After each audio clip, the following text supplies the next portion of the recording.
Thanks for joining us on Global Box this afternoon. I am Oladoyin Ayegbusi. We begin the news from Nigeria, where presidential spokesperson Bayo Onanga has defended the national honors and financial rewards given by President Bola Ahmed Tinubu to Nigerian Super Falcons following their victory at the 2024 Women's African Cup of Nations (WAFCON). In a post shared on his official X handle today, Onanga took a swipe at critics who claimed the reward were either excessive or insufficient. It drew a comparison with the 150 million naira grand prize offered to the winner of the Big Brother Niger BB Niger reality show. According to him, the president has rewarded excellence, creativity, hard work, soccer artistry, and undying Nigerian spirit. Anonga's comment came hours after Tinubu hosted the victorious team at the presidential villa in Abuja. Outside Nigeria, United Nations says an estimated 512 million people worldwide will remain undernourished by the end of the decade, 60% of them in Africa. The UN disclosed this in a recent report highlighting a troubling trend in Africa where hunger continues to rise. African Union Commission's chairperson Mohamed Yusuf pointed to climate shocks, conflict, and economic disruptions as key drivers of worsening food insecurity, adding that more than 280 million people across Africa are currently malnourished. Recall that the United Nations Secretary General Antonio Guterres issued a stark warning during the African Union's Global Food System Summit held in Ethiopia, cautioning that food must never be used as a weapon of war. The African continent. This is not just a crisis of scarcity, it is a crisis of justice, equity, and climate. Nearly 40% of the global workforce is linked to food systems, yet many remain trapped in poverty. Climate change is disrupting harvests, supply chains, and humanitarian response. Conflicts continues to drive hunger. Guterres also urged private sectors to court the government in order to address the worsening food security. Governments are leading the way, integrating food systems into climate strategies, biodiversity frameworks, and national budgets. They're empowering women and youth, scaling up nutritious school meals, and investing in agroecology. Look no further than Ethiopia, where investments in local wheat production and climate-aligned food policy are reducing import dependence and creating jobs. UN Secretary General Antonio Guterres speaking there. Still in Africa, the Tanzanian Port Authority (TPA), alongside government agencies and private sector partners at Dar es Salaam Port, signed an agreement to govern the transfer, storage, and transportation of cargo from the port to Kuala Dry Port in Coast Region. Speaking after the signing ceremony today, TPA Director General Plasdus Mbosa said the Kala Dry Port was established due to rising cargo volumes following major infrastructure investment by the government and private investors.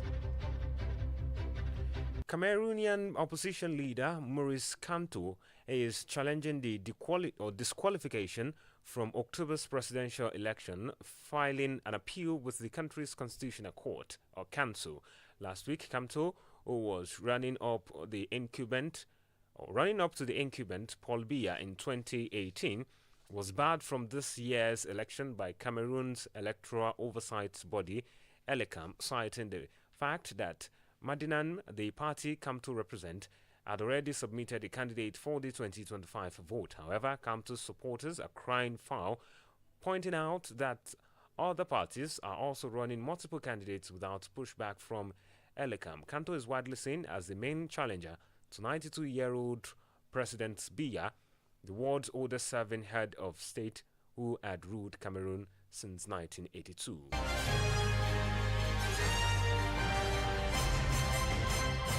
Global Box is reaching you live from Adamimogo 107.7 FM, Ido Ekiti. Coming up next, China woos parents with incentives to boost birth. Do join us again. Hey, my people, now no go see show mercy of David. Don't come again. An Obunge yearly fasting and prayer program where God himself commanded to heal the sick, deliver the poor, save the lost, set the captives free. Come show mercy to those who never enjoyed mercy before. One name for Voodoo Nigeria and outside the country. This year show mercy of David. Ogadike, Obu whole month of August. This program will happen every Friday to Sunday each week in the month of August 2025. Where God go they use his anointed servant, Prophet Sam Olualo, Baba Adamimogo, plus other great men of God. Many spiritual singers go there berekete. Venue for this program will be CSC Grace of Mercy Prayer Mountain, Adamimogo Jesus City, Elamija Village, Lekki Epe Expressway, Lagos State. For one-on-one counseling with the Prophet Sam Olualo, go online, go register by visiting JesusCityRadio.com. Show mercy of David. Welcome back and thanks for joining us again. You can subscribe to our YouTube channel and follow us on Facebook via Adamimogo 107.7 FM Ido-Ekiti. For happenings around your news and inquiries, please contact our newsroom on 0915-786-8095. Now to the rest of the news. A gunman wielding an assault-style rifle has stormed a skyscraper in the heart of New York, killing 4 people before shooting himself dead. The attacker, 27-year-old Sean Tamura of Las Vegas, walked into an office block on Manhattan Park Avenue yesterday evening and opened fire in the lobby before taking a lift to the 33rd floor to continue his spray. New York City Police Commissioner Jessica Teach said 4 people were killed, including a 36-year-old New York City police officer, Didarul Islam, who was working security at the time, while the 3 victims have yet to be identified. 4 innocent victims are dead. Among them is NYPD police officer Didarul Islam, 36 years old, 4 years on the job. Officer Islam was married with 2 young boys, and his wife is pregnant with their 3rd child. Meanwhile, police says that he was known to have mental issues and health issues, and they are searching for a motive. In China, parents have been offered 3,600 yen, that's $500 a year for each of their children under the age of 3, and the government's first nationwide subsidy aimed at boosting birth rate. According to the state media, the policy will be applied will be applied retroactively from the start of this year. It also added that the handout will help around 20 million families with the cost of raising children. Families with children born between 2022 and 2024 can also apply for parental subsidies. The country's birth rate has been falling even after the ruling government, Communist Party, abolished its controversial one-child policy almost a decade ago. On talking business, US and Chinese officials began a second day of talks in Stockholm today to resolve the long-standing economic dispute and set a step back from an escalating trade war between the world's 2 biggest economies. The meeting may not yield immediate large breakthrough, but the 2 sides could agree to another 90-day extension of a tariff truce talk in mid-May. It may also pave the way for a potential meeting between U.S. President Donald Trump and Chinese President Xi Jinping later in the year, although Trump on Tuesday denied going out of his way to seek one. We've reached a deal. It's a good deal for everybody, I believe. I'd love to see China open up their country. Trump had experienced optimism about talks on the trade deal while speaking in Scotland. And by the way, I never went to the island, and Bill Clinton went there supposedly 28 times.